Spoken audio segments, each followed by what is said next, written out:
Hello and welcome to Bubble Hearthing. I'm Bubble and you're fantastic.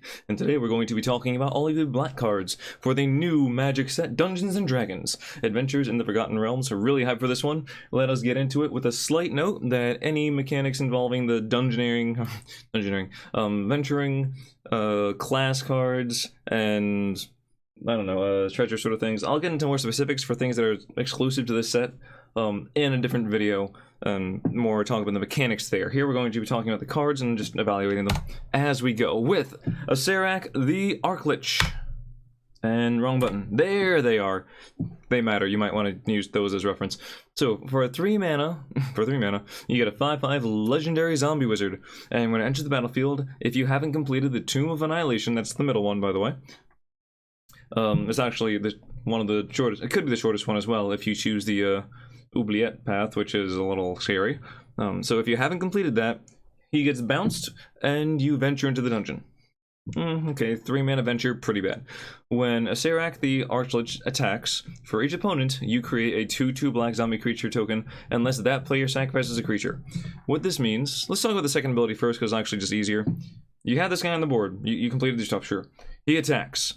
If you're just playing against one person, then you either get a 2/2 or they sack a creature. Easy enough. If you're playing against multiple people, usually it's either one-on-one or, you're having 4 people total. So you attack. You will create 3 2/2s, and in order for them to, let's see, you create a 2/2 for each opponent. So each opponent has the opportunity to sacrifice a creature. Each person that does not lets you spawn a 2/2 zombie. And if you're playing against 10 people, then you can get 10 if no one wants to sacrifice anything. I'm like, sure, go ahead, get all the zombies.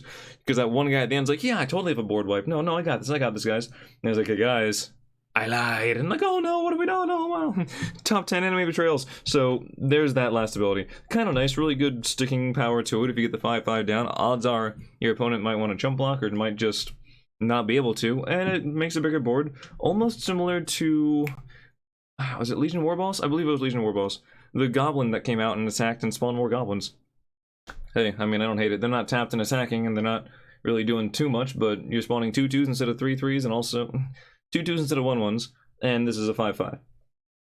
Now, if we take this back to the more complicated part of the card, when he enters the battlefield, if you haven't completed the Tomb of Annihilation, you venture. If you have completed it, you venture and he bounces himself. If you have completed it, then he's on the board now. Congratulations, you have a 3 mana 5/5.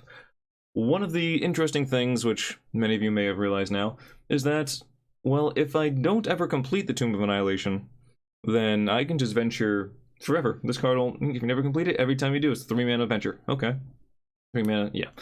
And while that sounds like a really bad rate, 3 mana gain a life, 3 mana scry 1, 3 mana create a treasure token, ugh, that's terrible. It's terrible if it costs 3 mana. But if you find a way around that, let's say, I haven't done too much theory crafting. There may be a way in Standard to do this. I don't know. I want to find out. I'm pretty sure there is some way that involves super jank and it's actually not really playable, but I'm going to try. I'm going to rack my brain and see what I can do. But I know in older formats, you have, if you want to go way back, you have Olorin, which is a green spell. It just reduces the cost of creatures, and I think they die at the end. There's some penalty for it, but basically it lets you play this thing for free. So finally broke Olorin, guys. Way to go.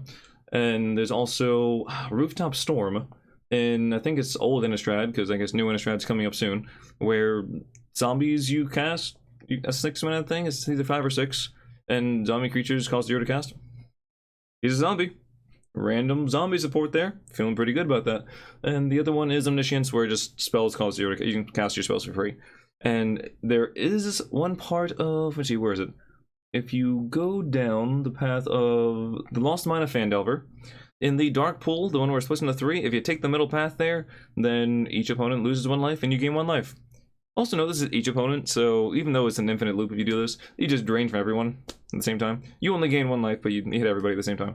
So not only can you just do that as a win con, but if you have infinite ventures, because this man has been reduced to man, witch, lich, whatever, this creature has been reduced to 0 cost to play, and he keeps bouncing himself. So you have infinite life, infinite scries, infinite treasures, which means infinite mana.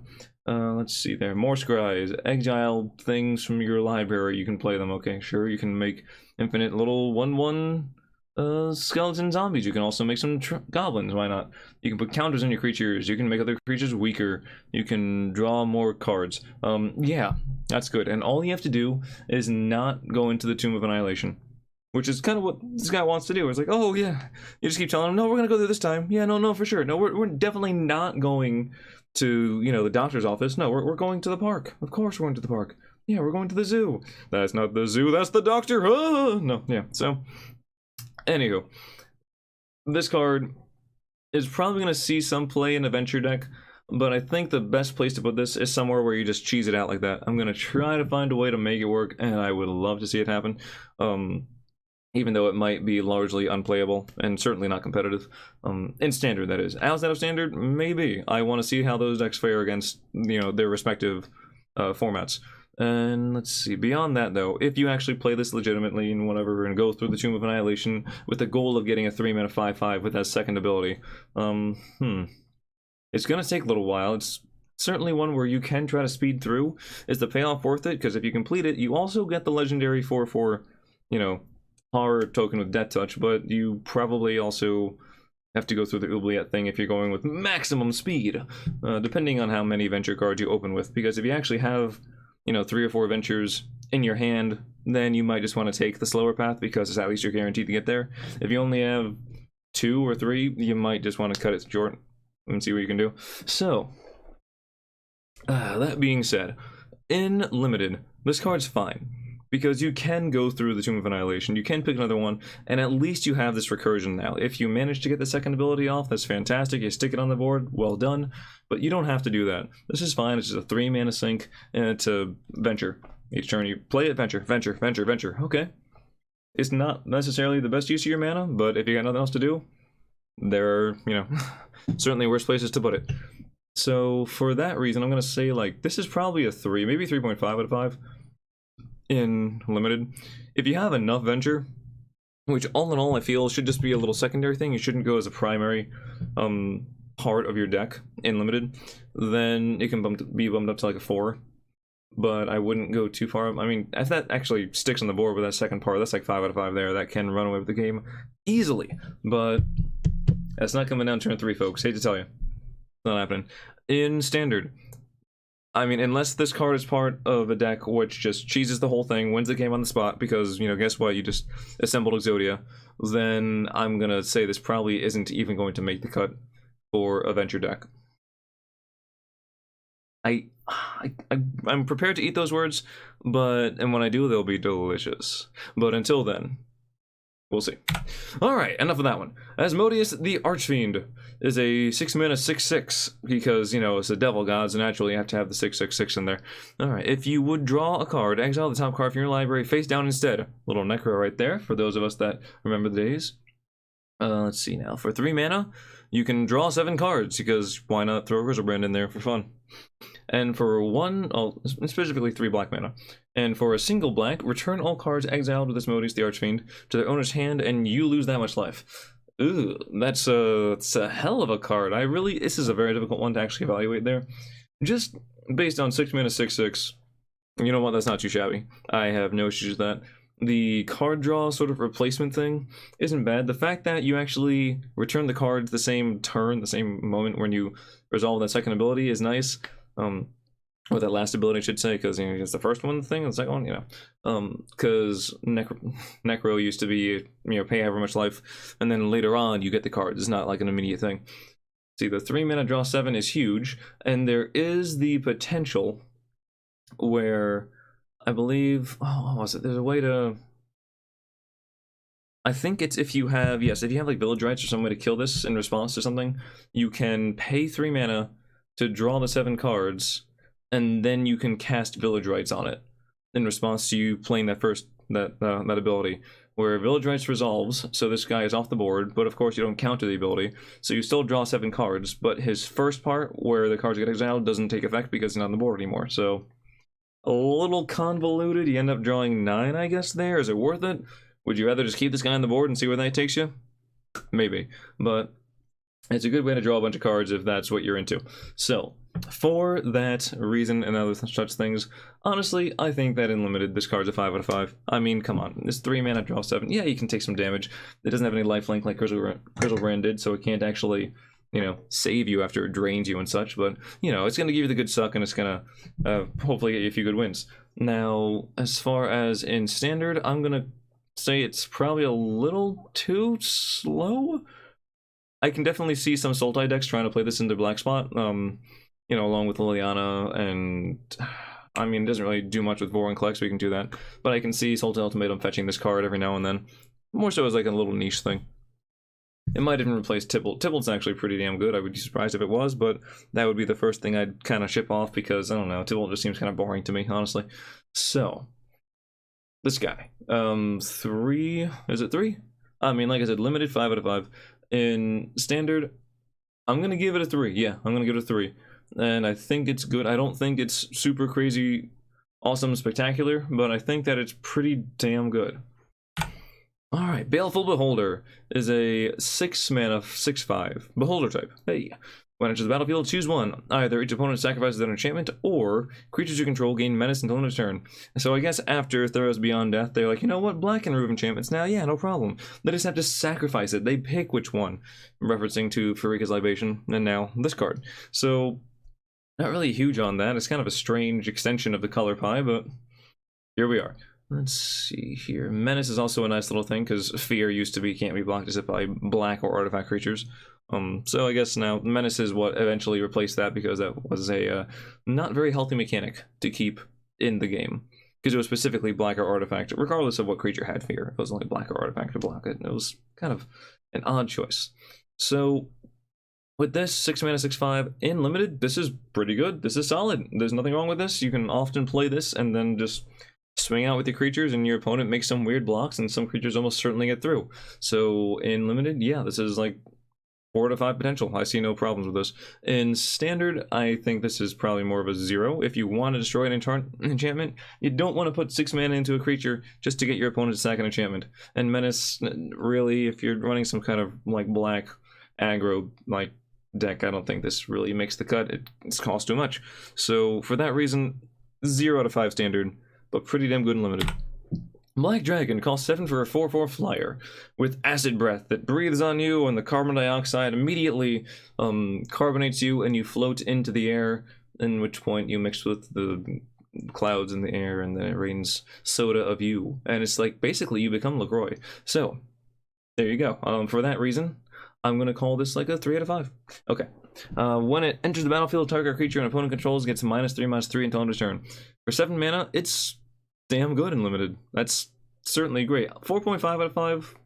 Not quite 5, because it because it only has the 4/4 body, but oftentimes that will kill a decent sized creature. You can even like scale it up, attack with some things. They block with their big guy, and while it has some damage marked on it, you play this afterwards, and then it finishes it off. There's potential there. And the 4/4 body has to be dealt with pretty quickly, but I don't think it's as, you know, run away with the game immediately of an effect. In Standard, it's too expensive, so we'll see no play. Alright, Check for Traps is 2 mana for a sorcery. Target opponent reveals their hand, you choose an unlinked card from it. Damn, I was trying to go fast and I lost the speed run there. Exile that card, a instant card, or a card with flash is exiled this way. They lose 1 life, otherwise you lose 1 life. Okay, I should stop trying to do that. I want to do the stuff, but at the same time, I don't exactly possess the laryngeal, not spasm, but fortitude. We'll go with that word. Okay. So, for 2 mana, you get to look at your opponent's hand, sort of like a duress, you know, and you just pick a non-land card from it. And let's see, you exile it, instant or sorcery, instant or flashes, they lose 1 life, otherwise you lose 1. Yeah, this is actually pretty good. It's just, I mean, it's a 2 mana, sort of agonizing remorse kind of thing. Except this only targets their hand, but they could potentially lose life if you take an instant or sorcery card. Nothing wrong with this. This will see play, for sure. In limited, it's not as good, because this is a 1-for-1.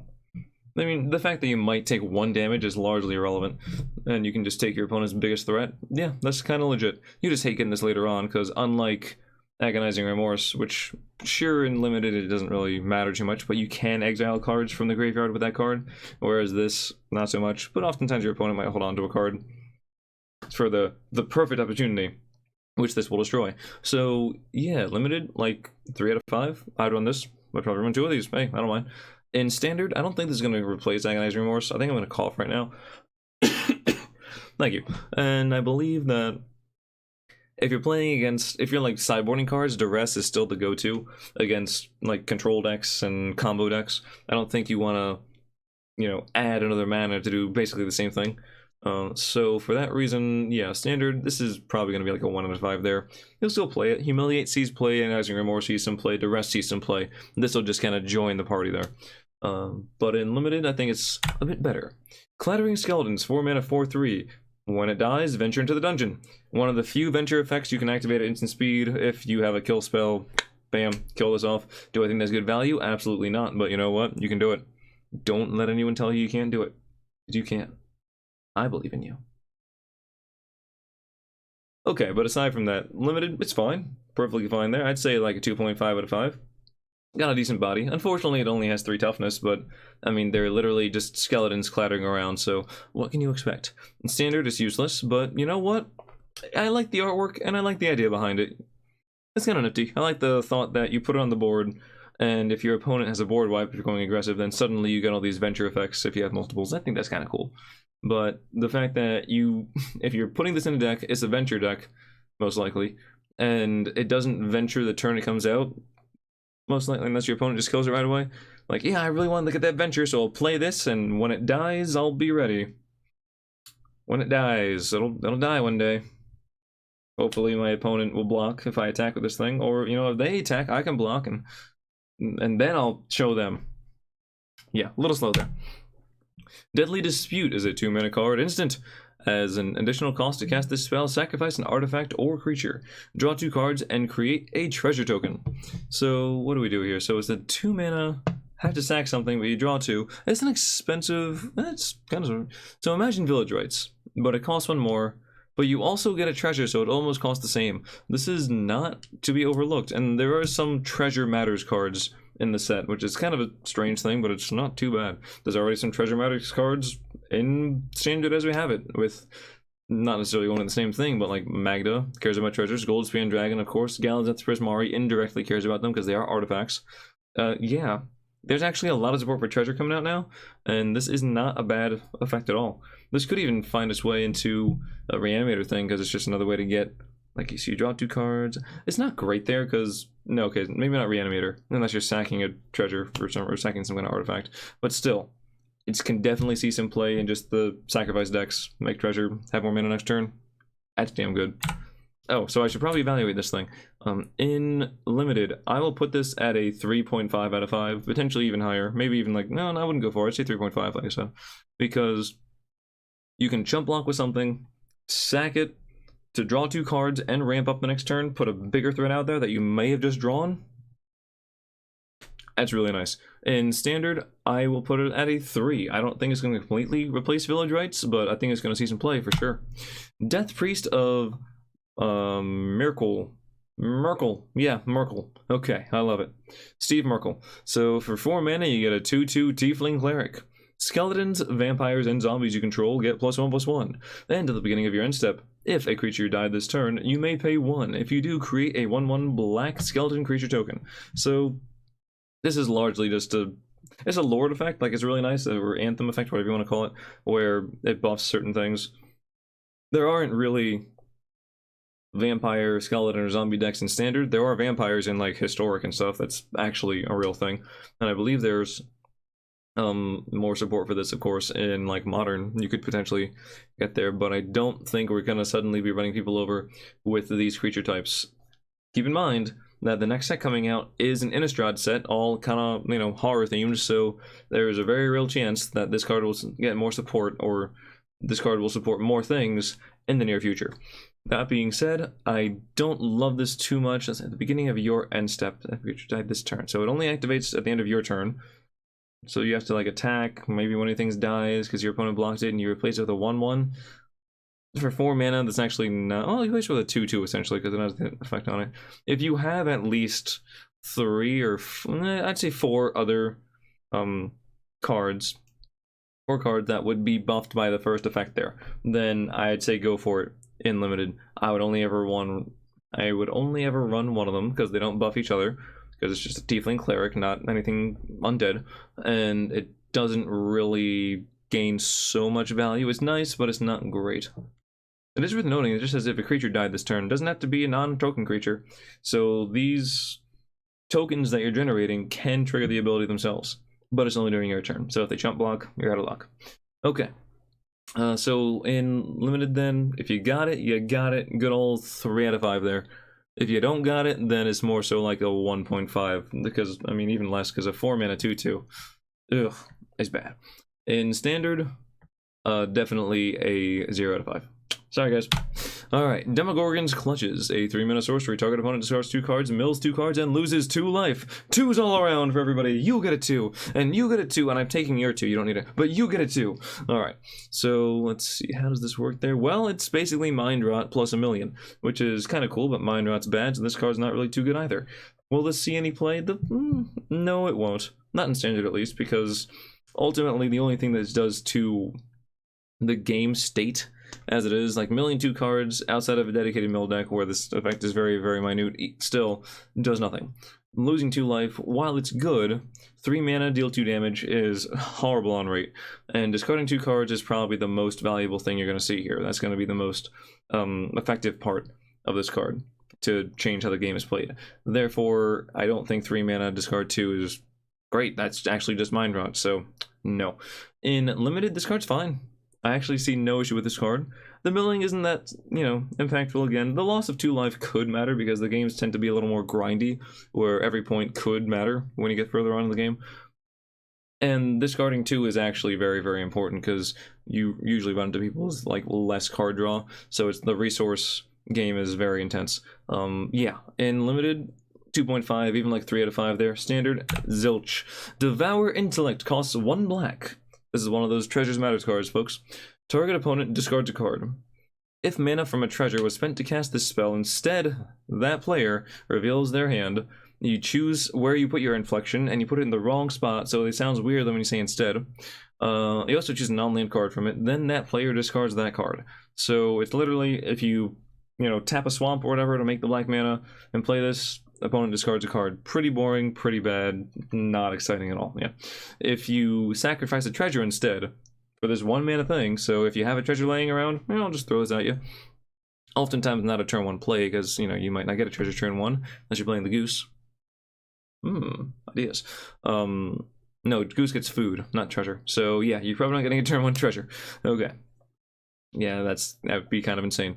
Then this becomes a Thoughtseize, which if you're not familiar with Thoughtseize, except you don't lose life, if you're not familiar with Thoughtseize, it's a damn good card. How good? Damn good. Very, very strong effect. That is basically the thing that all duress-like effects are measured against, and it's quite nice to have that available in standard. For that reason, do I think there's going to be some deck that has treasures and runs this in it as well? Absolutely. I think there might even be something where you just kind of coincidentally get treasure, and this is thrown in the deck because you know what? We got the treasure, we'll throw this at it, and we'll control the game from there. So in standard, I'm going to make this a 4 out of 5. I think this card's fantastic. I think this card is insane, and I would love to play with it. In limited, if you don't have the treasure, I would not really play this card because remember, it does take up a spot in your deck. Yes, 1 mana is cheap, but 1 card is expensive. Figure that out. So in that sense, I wouldn't play it unless you had at least like maybe 4 or 5 token generators. Treasure token generators. There are ways to get treasures, and that's pretty good there. You would also want to keep your curve. Well, you actually want to keep your curve a little high because you can just stack the treasure to play more expensive cards, and then throw this in here and there. So it's okay there. In limited, I would say this is more so like a 2.5 or a 3 if you have the treasures, and God, don't play 0 if you don't. Draider. Oh, I didn't get the. Oh, this is a Draider. I did not get the English translation here, but here you go. It's a 4 mana 3/4. 4 mana. I'm sorry, 4 mana 4/3. Elf spider with, I believe that is reach. Let's see. Toda vez que Draider causando de combate un jugador. Yes, un jugador. I agree. Crea ficha de criatura arana Freta 2-1 com amensar y alance. Okay, so God, I'm struggling here. Okay, I'm gonna have to do this on the fly because I messed up and I feel bad, but I already recorded about 25 minutes of this thing and I don't want to stop now. So come on, internet, do what you gotta do. Okay, MTG Drider. Alright, in the meantime, how are we doing, everybody? Hopefully you're doing well. If you don't agree with anything that I'm saying right now, like that I am looking things up there, feel free to leave a comment down below. If you like the channel, drop me a sub, that'll be pretty sweet. If you don't like the channel, that's okay, I understand. This is another one that is not in English. Thanks, game. Here we go. Okay, we got there. This is a 4-mana 4/3 with reach, yes. Whenever this deals combat damage to a player, create a 2/1 black spider creature token with menace in reach. I was pretty much like had most of that figured out, except I didn't know what Amensar was, and I was like, I see reach again, but what's this other word? And I think, yeah, you gotta deal damage probably. So yeah, in limited this is okay, but it's not really good. This actually, it has reach, so you want to use it to block flyers, but also you want to attack to generate more spider tokens. I guess they have reach as well, so you can use those to block the flyers, but they have menace, so you want to keep attacking. It's a very strange, not very... It has abilities that are sort of counterintuitive to its other abilities. Like it's a non-bow, as we would call it sometimes, where they just don't really combo an L. In fact, they're kind of at ends with each other. So because of that, I love spiders. So I'm gonna give this a good old 2.5 out of 5. In standard, I'm sorry, I might play this just because I love spiders, but I don't think it's gonna get anywhere, but just because I love them. In limited though, yeah, like 2.5. So there we go. Alright, back to your regularly scheduled English review. Dungeon Crawler. For 1 black, you get a Dolsu. No, I know, I had to take a cheap shot there, sorry. Dungeon Crawler enters the battlefield tapped, and whenever you complete a dungeon, you may return it from your graveyard to your hand. Don't know why it has to be from the graveyard to your hand. Why couldn't it just be the graveyard to the battlefield? If it enters tapped, I think that's perfectly fine. You have to take however many steps to get there anyway. I wouldn't be upset, but okay. In that sense there, oftentimes you will not be completing any dungeons in limited, therefore this is a 1-mana 2/1 enters tapped, which on its own isn't actually all that bad, so I'd put this around like a 2 out of 5. I think it's actually pretty decent. It's kind of like a bear. No problem there. In standard, this is not your, what is it? It's not Bloodghast or the other thing that usually finds its way next to Bloodghast. I want to say Automaton, but that's not what it is. Automation? No. Homunculus? No. Whatever that thing is that people run in Dredge. This isn't that card. Because how often are you going to be venturing? And if you're doing the infinite venture sort of thing, you really don't need this. You just win by getting that combo to go off. So, no, not for me. And in standard. But in limited, it's fine. Alright. What have we now? Ebondeath the Dracolich. Oh, yes, Ebondeath. White. Quite interesting. We have a mythic dragon here, folks. And it has flash, so you know what? 5 out of 5. Probably not even kidding, though. So for 4 mana, you get a 5/2 with flash, flying, enters the battlefield tapped. So you can't flash it in and block something, and, you know, it's tapped there, but still, you can surprise your opponent. You may cast this from your graveyard if a creature not named Ebondeath Dracolich died this turn. Not only is it very good on rate, sure it's aggressive, it only has 2 toughness, but like, excuse me, you can just get a 5 power flyer with flash, like that's insane. Surprise your opponent, swing in, they never saw it coming. And it has replayability as long as something died. Doesn't even have to be one of your creatures. If you kill your opponent's thing, you can flash this into the graveyard. There you go. During either player's turn. That has flash, you can do it. This card's fantastic. Yeah, absolutely limited bomb. In standard, this might even get there as a... I mean, there's not too much... Like, sure, Cling to Dusk exists, but I don't think there's too many things that really provide graveyard hate there. Of course, while it's on the board, it's vulnerable to being exiled, but aside from that, it might find its way into, like, honestly, you could put it into any sort of, like, self-mill deck that runs Tamara Calls the Dead, and Mire Tritons, not feel too bad if they could hit. And if not, then it's still a pretty legit card. Honestly, I'm going to give this a 3.5 out of 5. I don't think it's going to run away with standard, but I think it has a damn good shot. Eyes of the Beholder is a 6-mana instant speed spell. Target creature gets -11. -11. Until end of turn. I didn't count them, but I'm going to assume there are 11 eyes there for flavor. And for that, I mean, it's a 6-mana kill spell. Let's just be honest here. It's not really you don't want to spend this much mana on a kill spell. It's certainly excessive and unnecessary and fantastic, but in limited, it's going to kill one thing. All right, it can only kill one thing, and that means there's a 1-for-1 at heart. Even if it can kill something that, you know, is more expensive, it's pretty damn expensive still. So because of that, I will give it a I'll give it a 3 out of 5. I mean, at least it's instant speed, so you have potential there. And if you have this as your removal, it's not too bad. You want other removal certainly, but I wouldn't really feel too bad about playing one of these.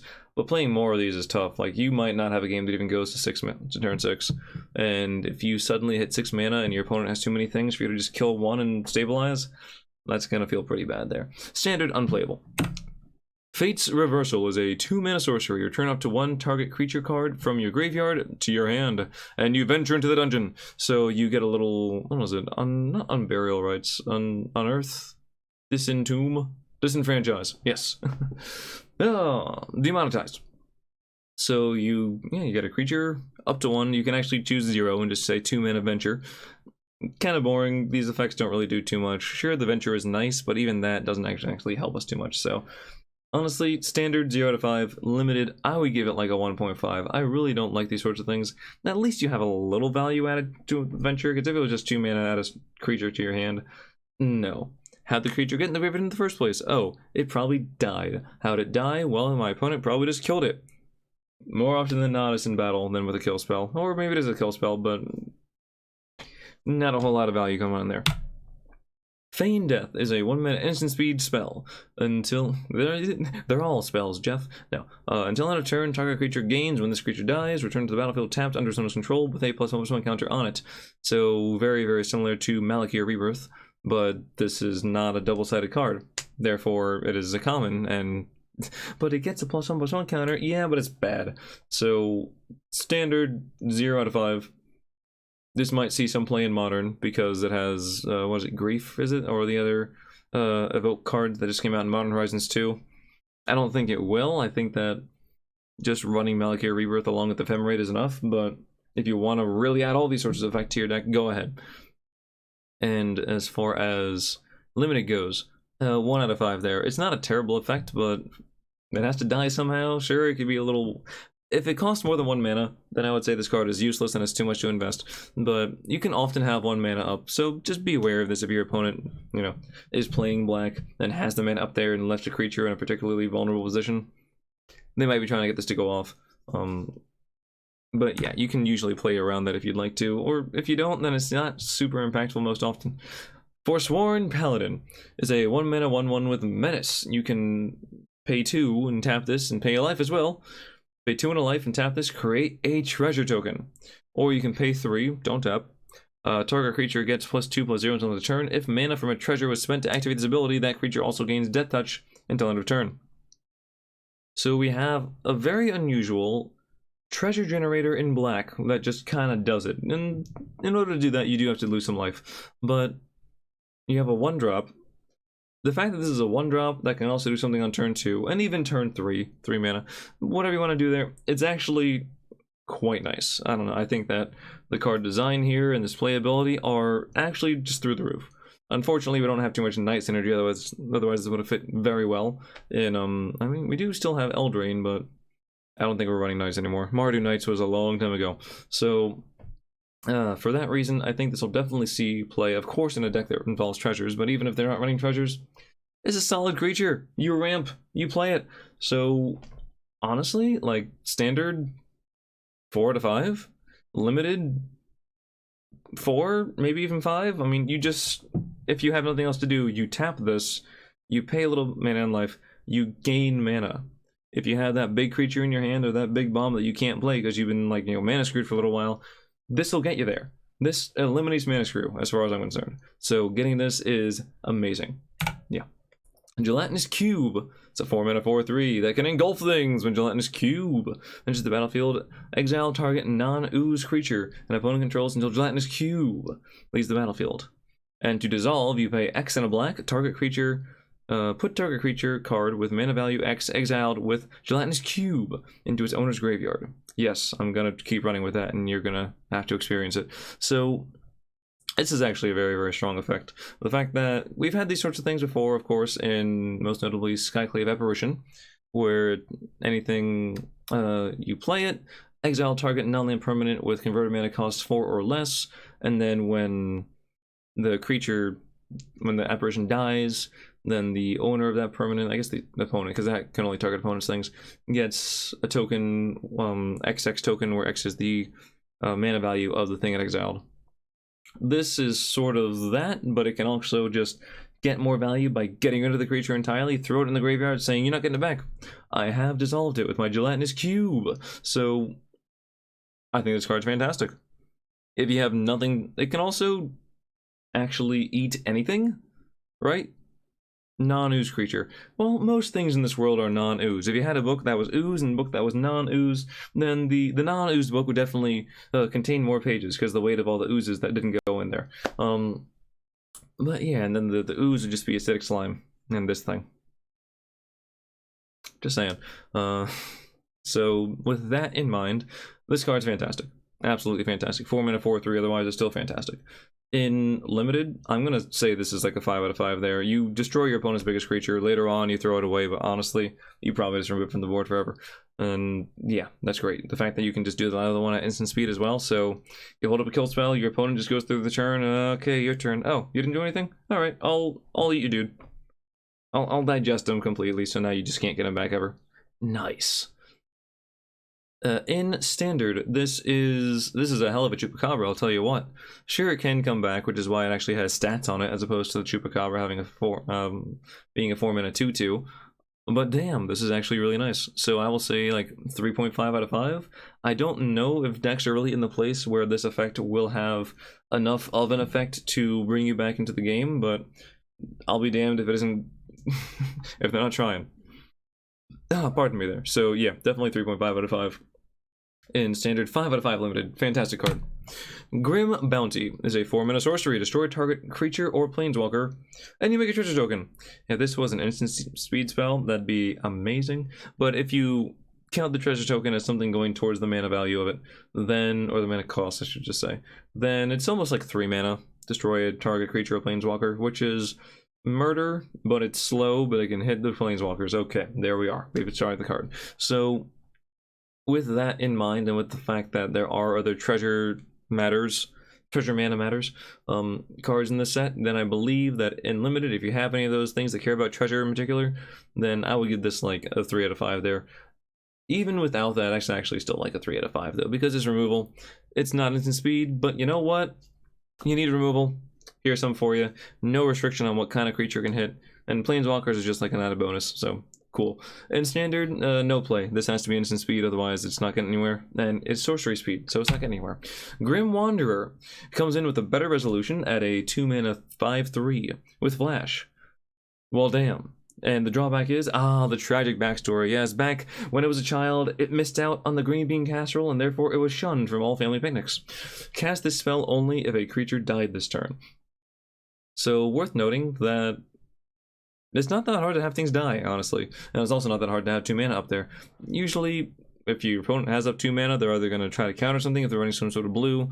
If they're running black, obviously they're running black. Maybe they're going to try to kill something. And if not, then maybe this guy's going to lurk around there. The question is, can you often play this turn too? No, you're not always going to have an opponent that plays a 1-drop. You also don't always have a 1-drop, so not great there.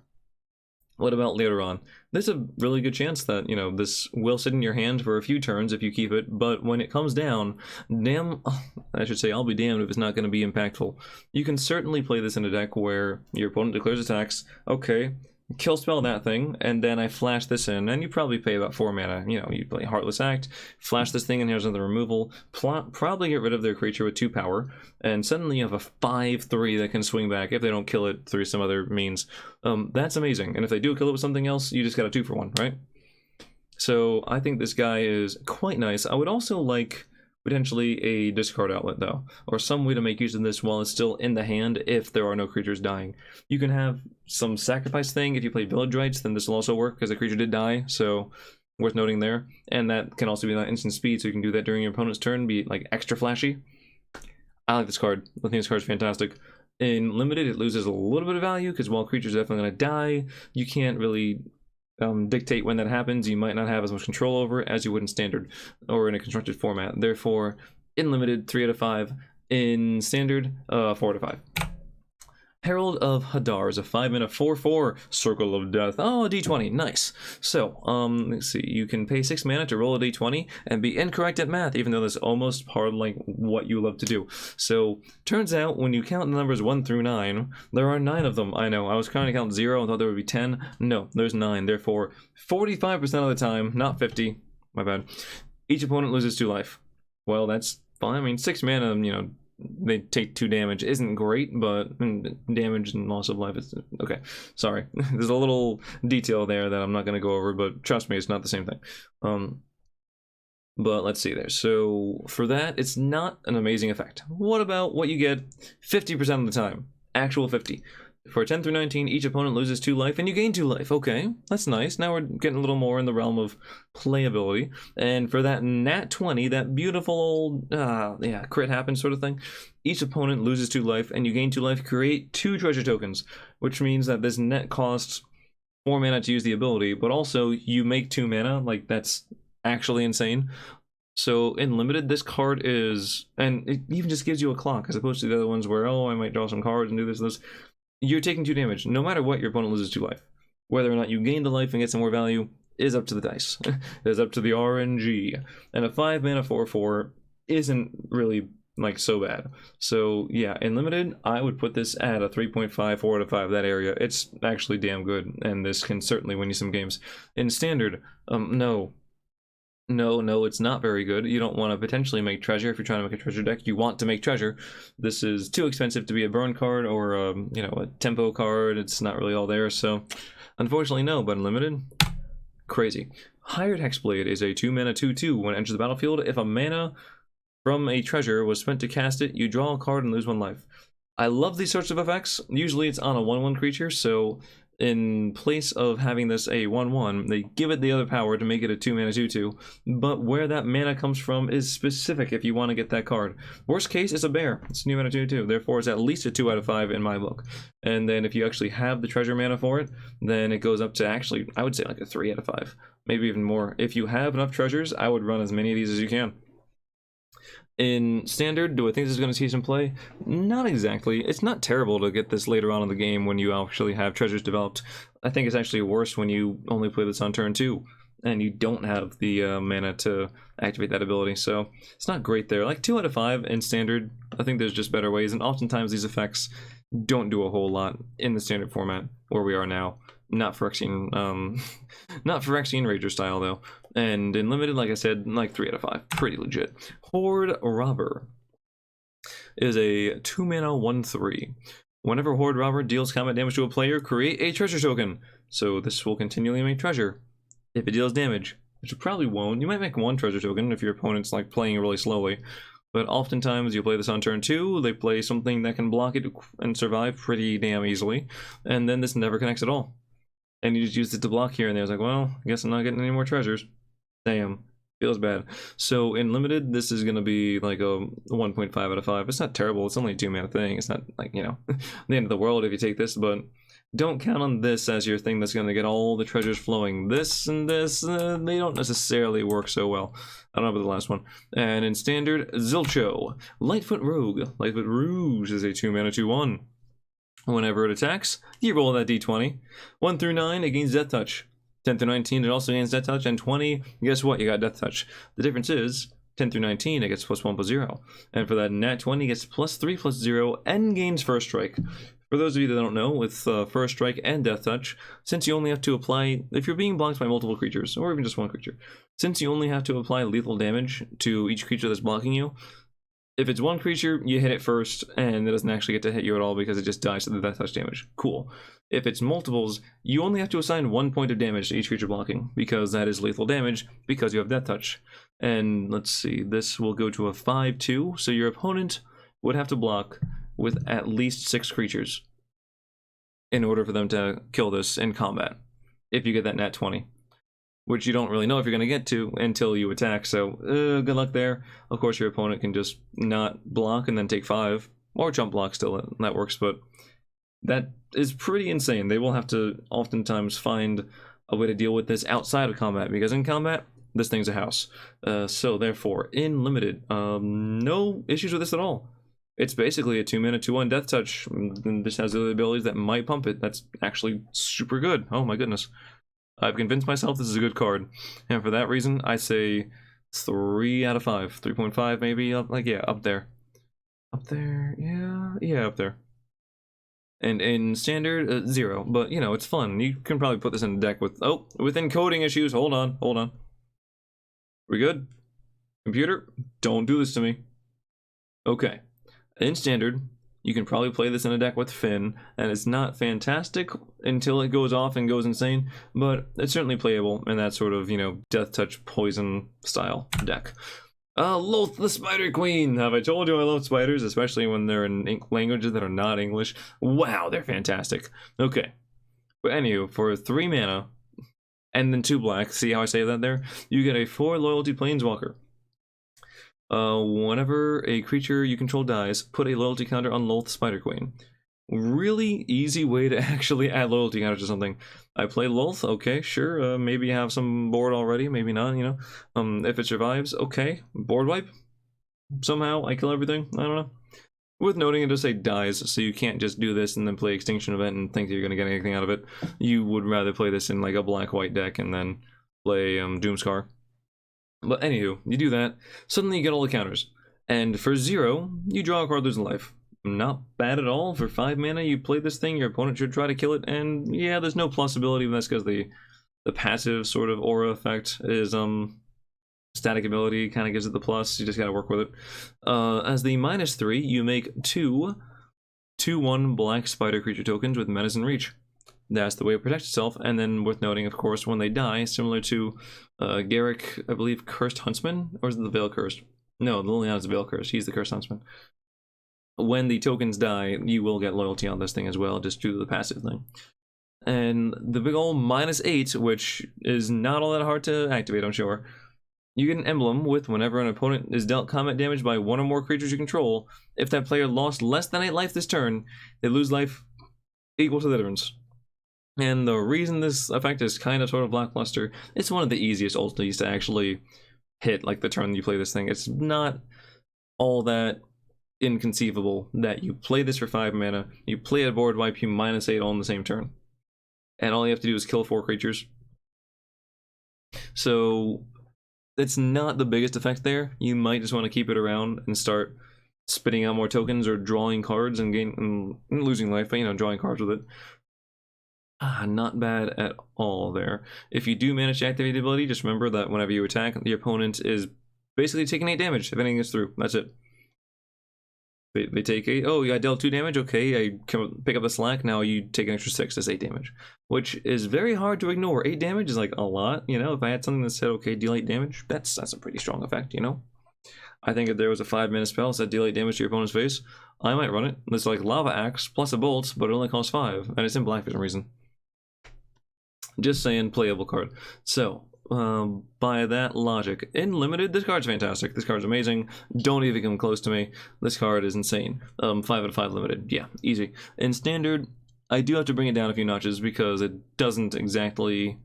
It fits in a strange deck with a lot of creatures while you're playing a Planeswalker, and you also want to have removal to help clear out the creatures. I don't know. You don't have to try to maximize on the ulti, but it feels good if you do.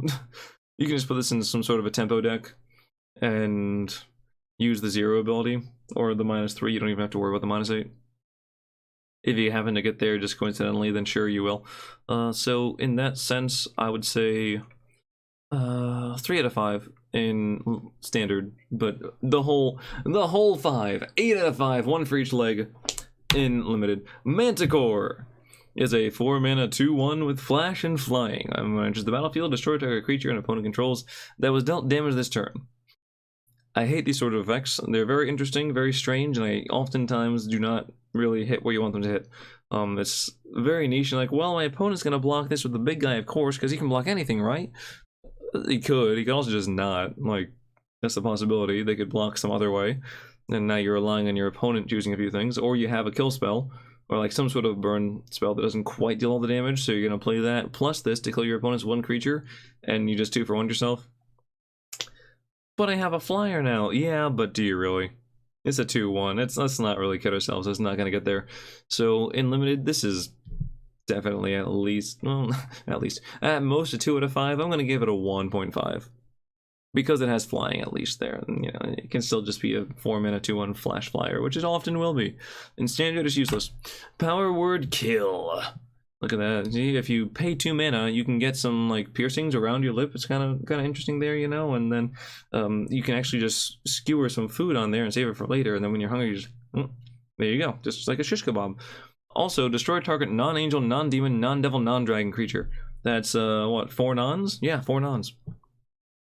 So what are the most relevant things here? Well, angel, because we already have a few angels going around right now.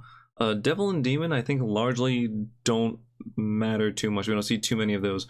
Dragon, absolutely we see dragons. So how are we going to do this? Well, in limited, you're still going to play this card, 100%. No doubt about it. If you open this card, you're going to play it because it's 2 mana, probably remove whatever's ailing you. So because of that, yeah, like 4 out of 5 in limited, this is probably your premier removal, even though it does not really help with a few of the bigger threats. It'll deal with anything medium or smaller, so that's pretty nice there. In standard, I don't think this is going to take the place of Heartless Act. I don't think there's enough tokens going around, or enough counters going around rather, for this to win out over that. I think Heartless Act still just kills kind of whatever it wants and gets the job done. Precipitous drop. Oh, so in standard I give like a 2 out of 5 there, but in limited 4 out of 5. Precipitous drop is a 3 mana aura enchantment, and you enchant a creature. When this enters the battlefield, venture into the dungeon. An enchanted creature gets -2/-2. It gets -5/-5 instead, as long as you've completed a dungeon. This isn't great because -2/-2. Well, we have Deadweight that does that for 1 mana, but you don't venture and you don't have the potential to go higher. But like, geez, that's really not where you want it to be. Unless you're running multiple venture effects and multiple venture payoffs, stay away from this card. It is not at all good for rate. It's pretty nasty. Sure, you can put it on your opponent's creature and probably take it out of combat for quite a while, but they still have it there. There's some sacrifice effects. It can still block. It's not...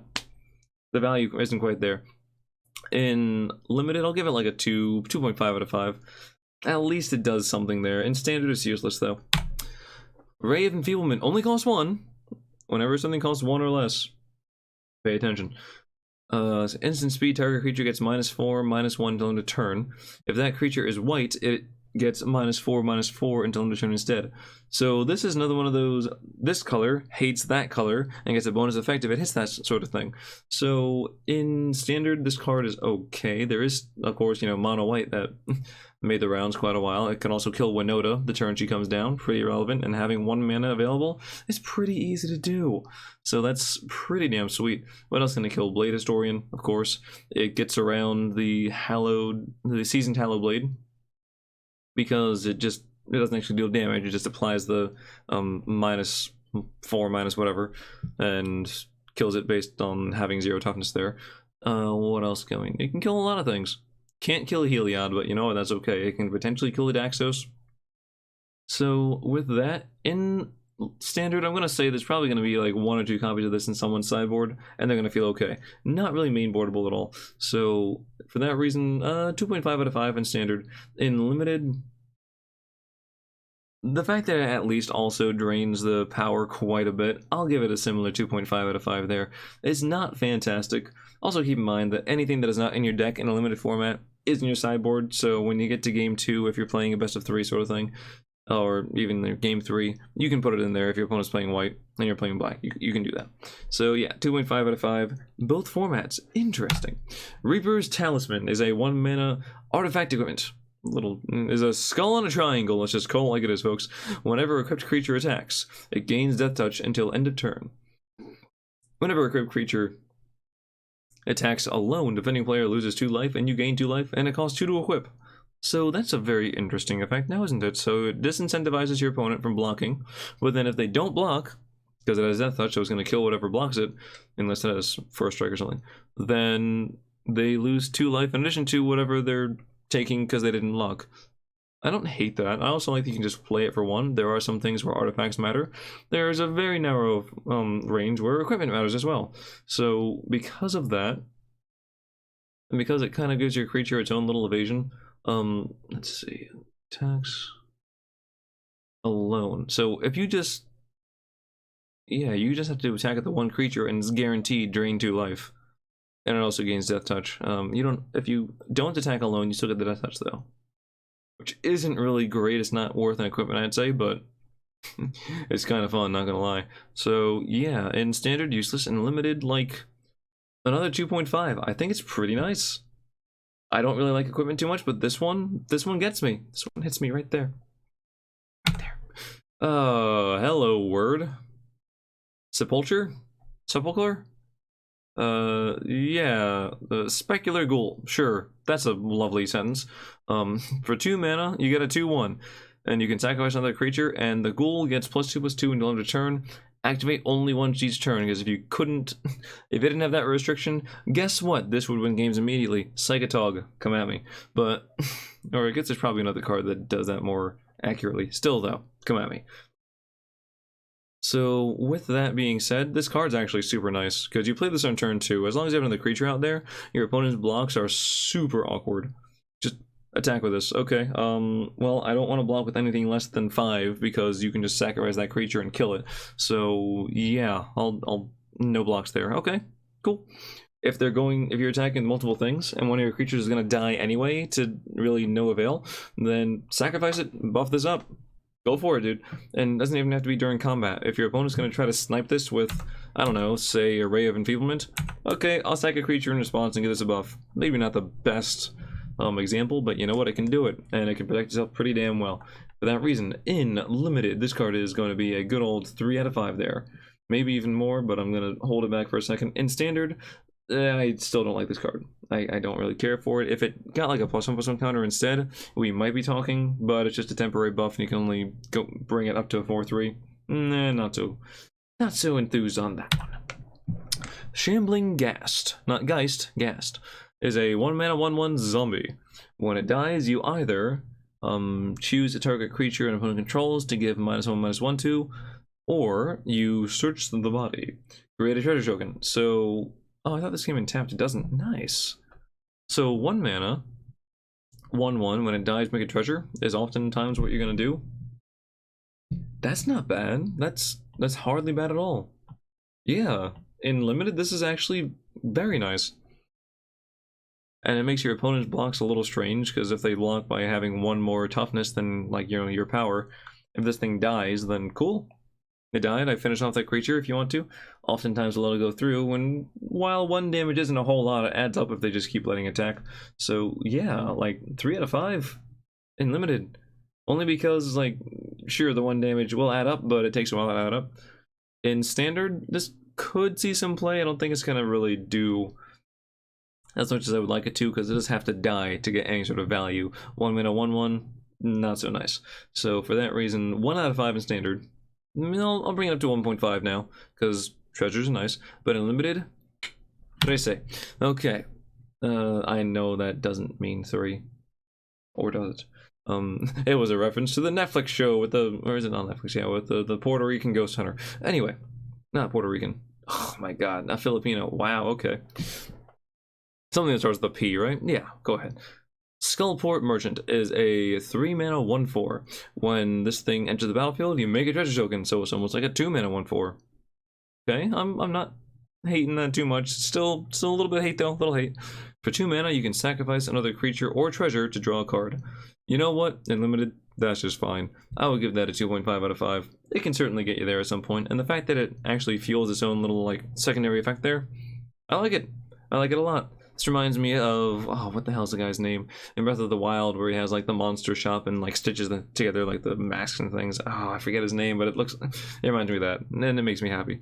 In Standard, this card is not so very good, so I'm gonna go ahead and give that a big ol' 0 out of 5. How are we gonna play treasures for those treasure magic cards that I kind of like? I don't know. We'll find a way, right? That's what we do. We find a way. Alright, Sphere of Annihilation costs X and a black for an artifact. It enters the battlefield with X void counters on it. Ooh, void, spooky. And let's see. Oh, hold on, a lot of words here. Let me get ready.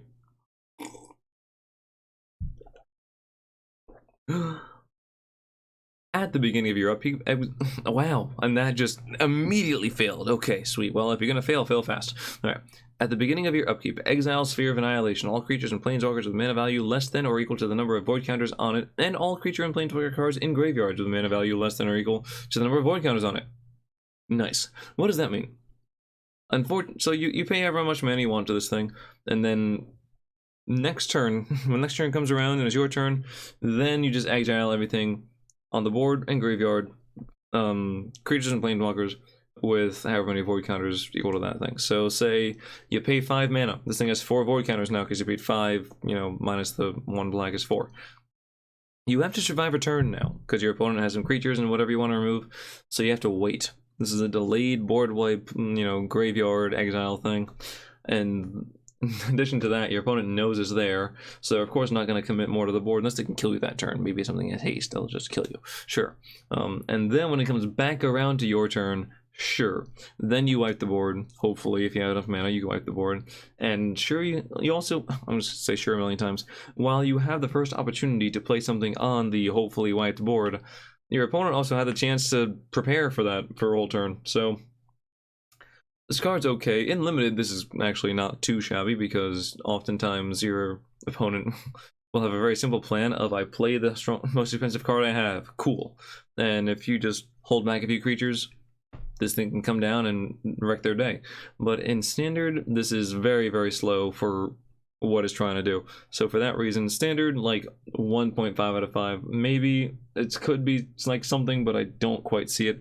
In limited, I'll give it a 2.5. It is removal. Sure, it hits your things too, so watch out, but it does something at least. Oh, the Book of Vile Darkness. Do I have them in order here? I don't. Damn. Okay, so the Book of Vile Darkness is part of a 3 cards, combination of things here, which unfortunately I did not because I'm being silly. I can actually do that, but anyway. 3 mana legendary artifact. At the beginning of your end step, if you lost 2 or more life this turn, create a 2/2 black zombie creature token. So that ability on its own is okay. Loss of life is not too bad. You can oftentimes do that. Of course, at the beginning of your end step, so you have to lose life during your turn, not your opponent's turn, so if they swing and attack you, that doesn't count. So how are you going to lose that life? Well, that's where the other cards come into play. So let me go ahead and just add this while I'm doing things, because I'm great at what I do. And we're going to find the good old cards that I'm looking for. All right, where are you now? I think you're on the desktop, I believe. And come on, there we go. Scroll a little further down. Hello, there they are. Look at that. Spur of the moment, we're getting things done. All right, we're gonna just cover this up because it has all 3 on the anyway, and then I'll remove it later. So here is the trifecta that is covering my face. Here it is covering less of my face. Lovely. So, Book of Vile Darkness, right over there. How are you going to lose some life? Probably by playing the Eye of Vecna right in the middle there. So for 2 mana, you get the Eye of Vecna. Oh, also that last ability lets you exile all these things, and you make an 8/8 zombie god with all these abilities. And indestructible. Yeah, that's worth knowing. Is it indestructible? Yes. Legendary. Yes, so this is a combo piece. I'm just going to go ahead and say, in limited, Book of Vile Darkness is like a 1, maybe just a 0.5 out of 5. It's not good, because you have to put yourself in black. It forces you to be in that color, just the 3 black pips up there. And you can't even reliably hit that. You're going to spend 3 mana to do nothing most of the time. Yeah, that's not a playable card. However, in Standard, where you can put all 3 of these things into your deck reliably, because you make the deck, come on, you can do this, I believe in you, then is the payoff worth it? And my friend, unfortunately, I want to say it is not. You may see some of these like running around on their own. I don't think the whole put all 3 of them into a deck and summon Vecna and win the game, win the game dream is going to become a reality. Just because, honestly, there's a lot of exile going on right now. It doesn't have hexproof. If it had hexproof, you know what, we'd be talking. But your opponent can target it. They can bounce it. Brazen Borrower is a very real thing. Exchange Event's a thing. It's a token, so it has 0 mana value. So Shadow's Verdict is a thing. Yeah, there are too many ways for this thing to fall off. And the little small like kind of benefits you get along the way, the hand is potentially like, something. And I do like the draw from the eye. The book is probably the worst one. So unfortunately, I'm gonna say in Standard, like, I'm gonna go ahead and just say, you know what? 1 out of 5 Standard, I want to see it happen. I kind of believe that can happen there. In Limited, though, I would not run the book. at all. Okay. Next up there, Thieves' Tools. For 2 mana, you get an artifact equipment. When it enters the battlefield, make a treasure token. That's pretty good. For 2 mana, you make a treasure and do a little thing here. Equipped creature can't be blocked as long as its power is 3 or less, and equip cost is 2. You know, that's actually not bad at all. This is one of the, few cards here where it can make treasures at a pretty good rate and have another nice little effect going on the side. You can oftentimes equip this to something, like if you found something that's 3 or less, the 3 in particular, because 1 is kind of boring.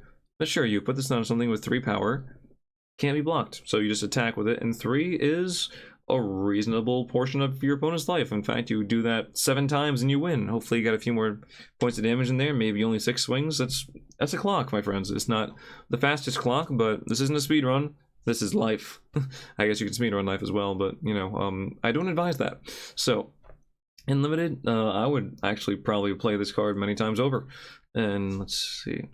It is worth noting, of course, that if you don't have a creature that's weak enough, this does nothing. It just makes 2 mana make a treasure, which, ugh. So I would only run this if I have treasure matters and a good number of, mid-range creatures. But you probably should have the creatures taken care of in at least a draft, or even some sort of, in whatever limited setting. So you got that going for you. In standard, this card is useless. I'm sorry, but goodbye. Unless the treasure stuff is so good, you play this just for that effect and ignore the rest, which I don't think it is. So yeah, standard 0, limited, 2 out of 5. 2 out of 5. Vampire Spawn is a 3 mana 2/3. Enters the battlefield, each opponent loses 2 life, you gain 2 life. It's okay. Not great. I don't love it. Yeah, like 1.5 out of 5 limited, 0 out of 5 standard. Vorpal Sword is a card we saw very early on. It costs 1 mana. Equipped creature gets +2/+0 and has Death Touch. Equipped for 2, by the way, so that's actually not bad at all. And for a whopping 8 mana. Until end of turn, Vorpal Sword gains whenever equipped creature deals damage, combat damage to player. That player loses the game. This is an alternate win con. You can activate at instant speed. Sure, you do have to keep 8 mana up, and your opponent will see it coming because it's there. Unless you suddenly have what is that? 9 mana? Not 9. 11 mana. Sorry, because you pay 1, then you pay 2 to equip, then you pay 8 to use the effect. Yeah, if you have 11 mana just hanging around, and you can attack and reliably get a creature through, you're probably gonna do pretty well. Even without this card. But hey, by all means, surprise your opponent with this if you can. This card's actually super nice. In limited, I'm gonna say this is a full-on 5 out of 5. Even though it's not like... No, I'm not even gonna say even though. It doesn't give you any buff to toughness, sure, but it gives you Death Touch and some reasonable power. The equip is almost free, the playing is almost free. The only downside is you have to be in black to play it because it costs... There's so many dedicated black mana pips on it. But yeah, this thing is... insane and limited. In standard, will the C play? I mean, you could put this on a good old Fervent Champion and see how that goes. When you can probably play, dual lands or pathways and such to make that black-red work for you. Shit, dude. This ain't too shabby. 2 out of 5 standard, 5 out of 5 limited. There you go. Oh my goodness, pardon me there. Warlock class. Yes, they do. I have quite a lot of class. I love Warlocks. That's my main. Undead Warlock, come at me. So, for 1 mana at the beginning of your end step, if a creature died this turn, each opponent loses 2 life. A creature, any creature, really. So it doesn't have to be your creature, doesn't have to be your opponent's creature, just something died. This is only at the beginning of your end step though, not other end steps, so very likely that you will probably have to attack or want to attack or sacrifice something in order to activate this, otherwise it's probably going to do nothing. But for 1 mana, it can hang around. When you level it up to 2, when this class becomes level 2, look at the top 3 cards of your library, put 1 into your hand, the rest into your graveyard. Okay, not actually usually an effect that we see in blue, but we're seeing it here in black for a similar cost as what you would see it in blue, I guess because it's not an instant speed thing you can do though. Okay, not too bad. It's got similar redeeming qualities to a Mire Triton, except it doesn't have the body left over, but it's okay. So we're just lingering around. And for a whopping 7 mana, at the beginning of your end step, each opponent loses life equal to the life they lost this turn. So whatever life they lost this turn, you double it, there you go. Which means if you manage to get 3 damage through somehow, then they take another 3. And they've taken 6 total. And then if something died, they take another 1 there, which would be a little bit more as well. Let's see, beginning of the end step. Yeah, you can stack that so they take the 1 damage first and then it doubles it afterwards. I don't love that because it costs a lot, and I guess you can try to assemble a board or some, state you can actually play this in like a black-red sort of thing, and, maybe sorcery speed, removal to kill your opponent's creatures so they lose the life on top there, and then you find more stuff to stall out the board if you want. Maybe Storm's Wrath, that's a card, right? That doesn't see any play. And then you use that last ability and lightning bolt your opponent in the face a few times, maybe bone crush them. Find some sort of burn, get through, and you only have to deal 10 damage now. Probably even less, because hopefully that first ability went off a few times. Ooh, interesting deck, I like it, I'll try it. Come find me on the arena. And let's see, Westgate Regent, please tell me. Oh, we're almost there, we're not there yet. Oh my goodness. There's a lot of black cards, aren't there? For 5 mana, you get a 4/4 flyer, ward, discard a card. Very relevant there. That's actually a fantastic ward ability on this guy. Oftentimes, it just means that your opponent will not target it because they can't. Whenever Westgate Regent deals combat damage to a player, that player, put that many +1/+1 counters on it. So if this thing actually attacks and gets through, which it likely will, 5 mana for a 4/4 flyer is not bad on rate at all. If it gets through completely, then it becomes an 8/8, like that many, and then it just what's that, exponential growth? Yeah, that's insane. Absolute 5 out of 5 bomb in limited. I don't know why this card isn't mythic for limited. Maybe someone's gonna be like, what, it's rare because we want to see this, and it's not showy enough even though it runs away with the game. Yeah, it's super fantastic. In standard, this might see play, largely because of the ward ability.